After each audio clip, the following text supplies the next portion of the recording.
विरोध करने वाले ये मूल आदिवासी नहीं हैं जो रूढ़ी प्रथा को छोड़ चुके लोग हैं, अर्थात यूँ कहें तो वे क्रिस्टो हैं। हम गलेंसन डुंडू जो चर्च के जो प्रवक्ता बन बैठे हैं, उनसे मेरा आग्रह है कि आदिवासियों का, जनजातियों का आस्था और विश्वास के बारे में ना ही बोलें तो अच्छा है। अब ये धर्मांतरण कराने का नाना प्रकार की इनका तरीका है। अब माता मरियम को हमारे आदिवासी महिला का रंग रूप, साड़ी, ब्लाउज, कनबाली पहना करके मूर्ति खड़ा कर दिया और लिख भी रहा कि आने वाले समय में हमारे जो लोग हैं, हम आने वाली पीढ़ी है, इसी माता मरियम को समझेंगे कि यही सरना माता है। और किस तरह ये लोग अपना रंग बदल बदल करके धर्मांतर कराने का ये लोग काम कर रहे हैं। आप इसमें देखिए खड़िया धर्म और संस्कृति का विश्लेषण, लेखक है पौलुस कुल्लू मिशनरी। अब इसमें हमारा करम त्यौहार जो हम लोग भादवे का दशमी में मनाते हैं, पूरे आस्था पूरे विश्वास के साथ पूरे धूमधाम से मनाते हैं, उसको इसमें क्या लिख रहा है कि करम के दिन नाचते गाते हैं लड़के लड़कियां सभी लोग, और रात में ही अपना आचरण खराब करते हैं। वास्तव में ये कर्म पूरा परम है, इसको आदिवासी समाज से ही हटा देना चाहिए। ये कौन होते हैं हमारा कर्म को, हमारा सरहुल को हटाने वाला, देखने वाले? अरे आप ईसा मसीह बनाओ ना, 26 दिसंबर मनाओ, 25 दिसंबर मनाओ, पास्टर मनाओ, जो मनाओ, हम कहाँ को कुछ रहे, लेकिन हमारा पर्व त्यौहार को आप संशोधन करने वाले करके अपने खिरस्ती ढंग से मनाने वाले आप होते कौन हो? आप यहाँ पर देखिए, आप देख रहे होंगे उरांव संस्कृति, लिखने वाले सभी लोग पादरी, पास्टर, बिशप लोग। आप इस उरांव संस्कृति का लेखक कौन है? Brother Mikhail Kujur. अब इसमें क्या लिख रहे हैं, इसके अंदर क्या है? महादेव पर्वती, जो महादेव, भगवान महादेव को उरांव भी मानते हैं, उरांव लोग मानते हैं, वहाँ भील गौड़ भी मानते हैं, यानी हिंदू, यानी सारे के सारे सबका आराध्य देव महादेव। हम लोग महादेव, बूढ़ा महादेव के रूप में मानते हैं। अब इस बूढ़ा महादेव को, भगवान महादेव को क्या कहा इसने? अतः कहा जाता है कि महादेव ही ने लोगों को दुष्कर्म करने का प्रशिक्षण दिया। सर्वप्रथम उसने सुकर्म करने के लिए अपना चेला बनाया, किंतु उसे दुष्कर्म के गुण भी सिखाए ताकि दुनिया में अशांति कायम रहे। ये चर्च का एजेंडा है, चर्च का द्वारा ये इस तरह के षड्यंत्र है, मिटाने का काम हो रहा है। और उसके बाद बोलेंगे क्या हम लोगों को आपस में, सरना और ईसाई आदिवासियों को आपस में लड़ा रहा है। लड़ाने वाला कोई दूसरा नहीं, सबसे लड़ाने वाला काम तो ईसाई मिशनरी लोग कर रहे हैं।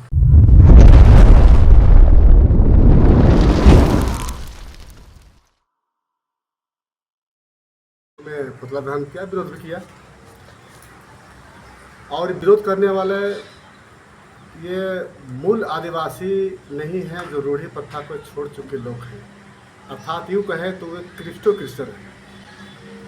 माने अंदर से क्रिश्चियन, बाहर से हमारा जो लोग दिखने जैसा दिखते हैं, हम उसको क्रिस्टो कहेंगे उसको। वैसे लोग जो हमारा पूजा पद्धति सब कुछ छोड़ दिया है, वैसे लोगों के द्वारा ये विरोध प्रथा शुरू किया गया। अब उसी बीच में एक गलेसन डुंडू जी का हम उनका भाषण सुन रहे थे, उनका बयान सुन रहे थे, देख रहे थे कि गणेश राम भगत और करिया मुंडा जैसे लोग, आरएसएस लोग, ऐसे लोग आदिवासियों का आस्था, विश्वास, उनका पूजा पद्धति को नष्ट कर रहे हैं, आपस में डिलिस्टिंग के नाम से लड़ा रहे हैं, धर्म के नाम से लड़ा रहे हैं, वगैरह वगैरह। और यह भी कह रहे हैं कि ये आदिवासियों को हिंदू बना रहे हैं, हिंदू बनाने का प्रयास है, बहुत वगैरह वगैरह बोले। हम गलेंसन डुंडू जो चर्च के जो प्रवक्ता बन बैठे हैं, उनसे मेरा आग्रह है कि आदिवासियों का, जनजातियों का आस्था और विश्वास के बारे में ना ही बोलें तो अच्छा है। हम क्या लगा रहे हैं, नहीं लगा रहे हैं, क्या कर रहे हैं, नहीं कर रहे हैं, वो हमारे विषय है। आप इस चीज़ को छोड़ करके अपने पूजा पद्धति, पुरखों का पूजा पद्धति को छोड़कर आप ईसाई में चले गए। आप ईसाई की बात कीजिए, ईसाई में क्या क्या नियम कानून होते हैं उसका बात कीजिए। हम क्या करते हैं नहीं करते, हमारा घर में ताक झाँक मत कीजिए। विलक्षण हिंदू से कहना है। इन्होंने कहा कि ये बहुत सारा बात कहा है कि ये आरएसएस के लोग, करिया मंडल लोग, जैसे हमारा धर्म आस्था को, विश्वास को ख़त्म करना चाहते हैं। मैं उनको याद दिलाना चाहता हूँ कि हमारा आदिवासी जनजातियों का आस्था विश्वास को किसी ने नष्ट किया और करने का प्रयास किया है। उदाहरण के स्वरूप ये लेम्हा बाइबल, लेम्हा बाइबल आप देख रहे होंगे, पेज नंबर 230, अध्याय 12। इसमें लिखा है, इसको झुटला दे सकता है इसको,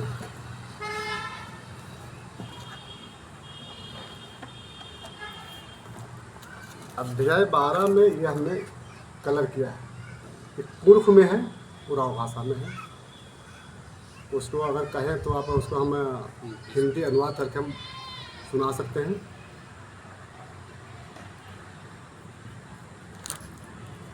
इस लेम्हा बाइबल ग्रंथ में, यानी चर्च का बाइबल में लिखा है कि जहाँ जो लोग, जहाँ अति पूजा स्थल हो, उनका जो पूजा अर्चना कर रहे हो या जो भी कर रहे हैं, उनको नष्ट कर देना, जला देना, टुकड़े टुकड़े कर देना, मिटा देना, ताकि दोबारा वहाँ पर ना सके पूजा अर्चना कर सके।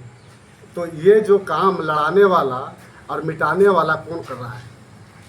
पूरी तरह से चर्च मिशनरी के लोग हैं।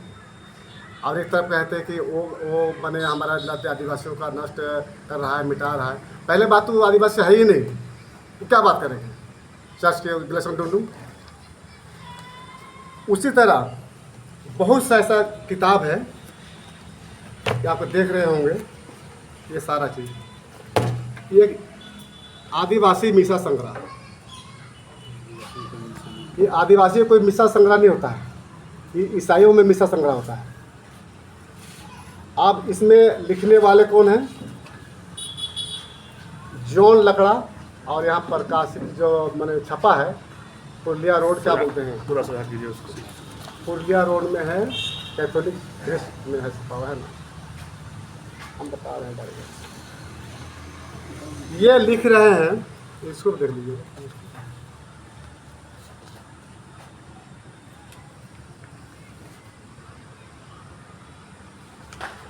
ये लिख रहे, कह रहे हैं कि वेटिकन विश्व सभा के इसी निर्देशन के अनुसार हम आदिवासी त्योहारों को अध्ययन एवं संशोधन किया और अब हम ख्रिस्तीय ढंग से कर्मा और सरहुल को मनाएंगे।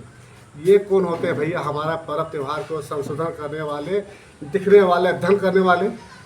अरे आप ईसा मसीह मनाओ ना, 26 दिसंबर मनाओ, 25 दिसंबर मनाओ, पास्टर मनाओ, जो मनाओ, हम कहाँ को कुछ करें। लेकिन हमारा पर्व त्यौहार को आप संशोधन करने वाले करके अपने ख्रिस्तीय ढंग से मनाने वाले आप होते कौन हो? आप यहाँ पर देखिए, आप देख रहे होंगे उरांव संस्कृति, लिखने वाले सभी लोग पादरी, पास्टर, बिशप लोग। आप इस उरांव संस्कृति का लेखक कौन है? Brother Mikhail Kujur, Mikhail Kujur. अब इसमें क्या लिख रहे हैं, इसके अंदर क्या है? महादेव पर्वती, जो महादेव, भगवान महादेव को उरांव भी मानते हैं, उरांव लोग मानते हैं, वहाँ भील गौड़ भी मानते हैं, यानी हिंदू, यानी सारे के सारे सबका आराध्य देव है महादेव। हम लोग महादेव, बूढ़ा महादेव के रूप में मानते हैं। अब इस बूढ़ा महादेव को, भगवान महादेव को क्या कहा इसने? अतः कहा जाता है कि महादेव ही ने लोगों को दुष्कर्म करने का प्रशिक्षण दिया। सर्वप्रथम उसने सुकर्म करने के लिए अपना चेला बनाया, किंतु उसे दुष्कर्म के गुण भी सिखाए ताकि दुनिया में अशांति कायम रहे। ये चर्च का एजेंडा है, चर्च का द्वारा ये इस तरह के षड्यंत्र है, मिटाने का काम हो रहा है। और उसके बाद बोलेंगे क्या हम लोगों को आपस में, सरना और ईसाई आदिवासियों को आपस में लड़ा रहा है। लड़ाने वाला कोई दूसरा नहीं, सबसे लड़ाने वाला काम तो ईसाई मिशनरी लोग कर रहे हैं। आप इसमें देखिए, खड़िया धर्म और संस्कृति का विश्लेषण, लेखक है पौलुस कुल्लू। मिशनरी। अब इसमें हमारा करम त्यौहार जो हम लोग भादवे का दशमी में मनाते हैं, पूरे आस्था पूरे विश्वास के साथ पूरे धूमधाम से मनाते हैं, उसको इसमें क्या लिख रहा है कि करम के दिन नाचते गाते हैं लड़के लड़कियां सभी लोग, और रात में ही अपना आचरण खराब करते हैं। वास्तव में ये कर्म पूरा परम है, इसको आदिवासी समाज से ही हटा देना चाहिए। ये कौन होते हैं हमारा कर्म को, हमारा सरहुल को हटाने वाला, देखने वाले? आप अपना जो भी अपना मनाइए ना, अपना ईसा मसीह का जो भी मनाइए, तो हमारा इस तरह के जो उल्टा सीधा लिख पढ़ करके लिखने का क्या चीज़ है? ये बहुत गंदा और बहुत ही माने दुखदायक वाला लिखने वाला ऐसा है। आप यहाँ पर ककड़ो लाता आप देखते होंगे ही उरांव संस्कृति में, ककड़ो लाता में हज़ारों हज़ार के लोग शायद अप्रैल महीना में जाते हैं, ऐसे जितना जो अभी विरोध करे सारे लोग जाते हैं ना, फरवरी में शायद में। उसमें ककड़ो लाता में के बारे में क्या लिखा है थोड़ा सा मैं पढ़ के बता देता हूँ। सातों पट्टी नाले बराबर 7 पट्टी खेत या राज्य 7 अंगुल पेट, सीरा सीता नाले बराबर जल लग्न खेत माने जननांग, गंगला झूड़ जननांग पर बाल, ककड़ो लाता जननांग। ये इतना गंदा और भद्दा भद्दा ये लिखने वाला ईसाई मिशनरी के पास्टर पादरी लोग ही हैं।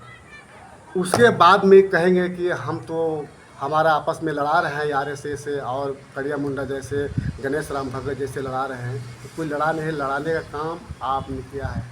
और गिलेसन टुमटुम को पता होना चाहिए, अगर संविधान को अगर मानते हैं तो, अगर उनको मानते हैं तो युवा की इनको जानकारी होना चाहिए कि ईसाई और मुस्लिम छोड़ करके बाकी सभी हिंदू धर्म के अंतर्गत है, चाहे बौद्ध हो, जैन हो, सिख हो, जो भी हो, सभी हिंदू धर्म के अंतर्गत, दूर छोड़ करके ईसाई और मुस्लिम छोड़ करके बाकी सभी हिंदू धर्म आते हैं। कहा जाता है कि आदिवासियों का लिखित ग्रंथ नहीं है, तो ये सब जो अलग अलग रूप में ग्रंथ लिखे जा रहे हैं, आदिवासियों पर शोध किए जा रहे हैं, तो उसके अंदर ये जो गलत बातें लिखी हुई है, क्या आपने कभी रोकने का काम किया, कोशिश किए?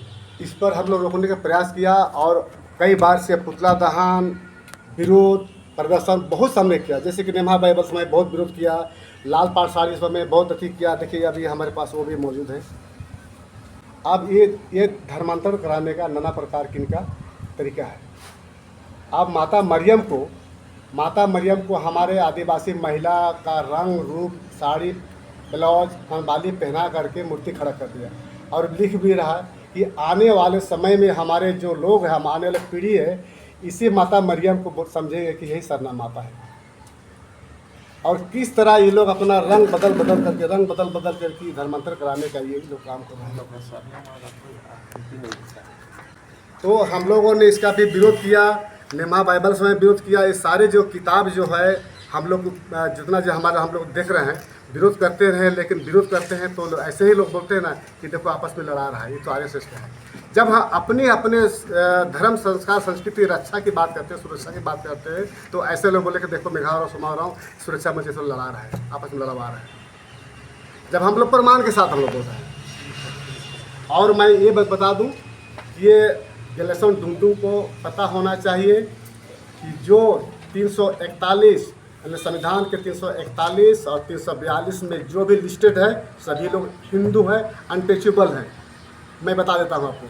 और वो जो धर्मांतरित हो चुके हैं, आपको हाल ही में 2015 में भारत के सर्वोच्च न्यायालय ने ये स्पष्ट कर दिया है कि ये दो धर्मांतरित ईसाई आदिवासी जनजाति नहीं हो सकता है। ये चीज़ उनको मालूम होना चाहिए। वो सारा प्रमाण हम लोग के पास है। आप जैसे सोमाज जी बता रहे थे ना कि नवंबर में इतने लाख हमें 2, 4, 5, 10 लाख हमें जा रहे हैं, वो सारा के सारा ये प्रमाण के साथ हम लोग वहाँ रखेंगे। ये सारा के सारा हमारा संविधान में माननीय सुप्रीम कोर्ट ने सारा चीज़ को अलग कर दिया है। थोड़ा सा हम लोग 342 में संशोधन करने की आवश्यकता है। जिस तरह 341 में जो ऐसी भाइयों को लिए वो प्रावधान किया गया है, जैसे अपने मूल धर्म को छोड़ करके ईसाई या इस्लाम बन जाते हैं, उसी समय उनका आरक्षण हो जाती खत्म हो जाता है। उसी प्रकार 342 में संशोधन करते हुए हम लोग को अभी मांग है। और निश्चित रूप से मैं कहूँगा कि कह सकता हूँ कि जो कार्तिक उन्नाव का जो विषय है और आने वाले जो जन्म शताब्दी वर्ष इस बार हो रहा है, कुछ ना कुछ निश्चित रूप से होगा, क्योंकि हम लोगों को भाई सड़क में आंदोलन करना है। जब तक बच्चा अगर नहीं रोता है तब तो माँ दूध नहीं पिलाती है। उसी प्रकार हम लोग पूरे देश भर में इसको आवाज़ उठा रहे हैं।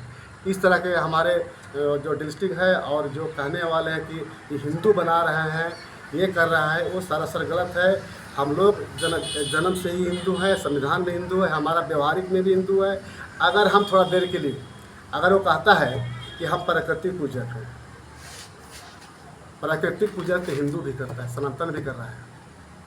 जल में अति क्या बोलते हैं आप, नदी में, पेड़ पे, पौधा में, अगर हम प्राकृतिक पूजा किसको मानते हैं? आकाश, पाताल, धरती, पेड़, पौधा, नदी, नाला, हम भी कर रहे हैं, वो भी कर रहा है, तो हम अलग कहाँ हैं? इसलिए हम कहीं अलग नहीं, लेकिन हम अपना किसी भी रूप में अपना पूजा पद्धति को माने, आचरण करें, व्यवहार में माने, हम हिंदू ही माने जाएंगे। लेकिन यहाँ पर ये चीज़ तो आपको समझना होगा। लोग कहते हैं कि अगर हिंदू रहते तो उसको मैरिज एक्ट लागू क्यों नहीं होता है। यहाँ पर इस बात को समझना होगा कि हम किसी भी रूप में अपने पूजा पद्धति को माने, पहाड़ पद्धति पूजा, पेड़ पौधा, किसी रूप में हम हिंदू ही माने जाएंगे। लेकिन हम हिंदू मैरिज एक्ट हम पर लागू नहीं होगा। इसलिए नहीं होता है कि हम अपना रूढ़ी प्रथा कस्टम के अनुसार चलते हैं, वही मेरा विधि है, वही मेरा कानून है, इसलिए हिंदू मैरिज एक्ट हम पर लागू नहीं होता है। लेकिन हम धर्म कोड यानी हिंदू धर्म कोड के अंतर्गत है, हिंदू कोड में है, तभी हमारा सब कुछ अवसर प्राप्त हो रहा है। और SC/ST एक्ट लागू हम पर होता है, क्योंकि हम अनटचेबल है, हमारे पास क्षुद्र ये कह सकते हैं ये। इसलिए और जो धर्मांतरित हो चुका है उस पर SC/ST एक्ट कानून लागू नहीं होता है। आप 2004 का सुप्रीम कोर्ट का आप डिसीजन देख लीजिएगा। एक जो आदिवासी महिलाएं थी, बच्ची थी, नाबालिग थी, उन्होंने उसका पूर्वज 2 वर्ष पहले या 1.5-2 वर्ष पहले वो कैथोलिक चर्च का मिशनरी में बन गए थे, है ना, कैथोलिक चर्च हो गए थे। और उस लड़की के साथ जनरल लड़का ने छेड़छाड़ किया, तो उस लड़की ने वो SC/ST एक्ट के तहत उसने केस किया। तो उसमें केस करने के बाद मैंने सुनवाई शुरू हो गया। तो उस जनरल लड़का ने कहा कि ये तो आदिवासी हो ही नहीं सकता है, जनजाति हो ही नहीं सकता है, ये तो धर्मांतरित ईसाई है। तो वहाँ का जो कोर्ट है, कोर्ट का कान खड़ा हो गया कि नहीं सही बात है। तो उसके बाद में वहाँ केरल कोर्ट में केस हार गया। उसके बाद केरल राज्य जो है वहाँ सुप्रीम कोर्ट चला गया। वहाँ भी कहा कि ये बात ऐसा है, तो सुप्रीम कोर्ट ने यही कहा कि सब बात तो सही बोल रहा है। केरल हाई कोर्ट तो ठीक कर रहा है, जो अपना रूढ़ी प्रथा, विधि विधान, पूजा पद्धति, आस्था विश्वास, जो जितना जो उत्तराधिकार, सारी चीज़ें छोड़ दिया तो नहीं होगा। मेरा सवाल है, ओके। जिस तरह से आप बोले कि क्रिश्चियन में बुद्धिजीवी हैं, वो बुक लिख करके आदिवासी सरना हो या सभ्यता हो उसको नष्ट कर रहे हैं, भ्रमित कर रहे हैं, तो क्या ये सही है कि वो बुक लिख करके ईसाई के बुद्धिजीवी लोग आदिवासी को नष्ट करने की कोशिश कर रहे हैं? बिल्कुल, एकदम 101% मैं कह सकता हूँ कि जितने जो किताब मैं दिखा रहा हूँ वो सारे के सारे लिखने वाले पादरी और पास्टर लोग हैं। और सारे के सारे जितना भी हमारे धर्म संस्कार, शांति, पूजा पद्धति, नेकजार, जितने को तोड़ ममोड़ कर लिखने का काम किया है। अब हमारे लोग पढ़ने वाले, IAS BA मैट्रिक पर पढ़ने वाले लोग क्या समझेंगे? जो किताब में लिखा वही पढ़ेंगे ना, वही ना समझेंगे। ये हमारा लोगों के साथ ऐसा हो रहा है। और लिखने वाला सारे के सारे बिशप हैं, पादरी हैं, पास्टर लोग हैं। ठीक है, धन्यवाद। नाम परिचय दीजिए। मैं मेघा हो रहा हूँ, जनजाति सुरक्षा मंच के प्रवक्ता।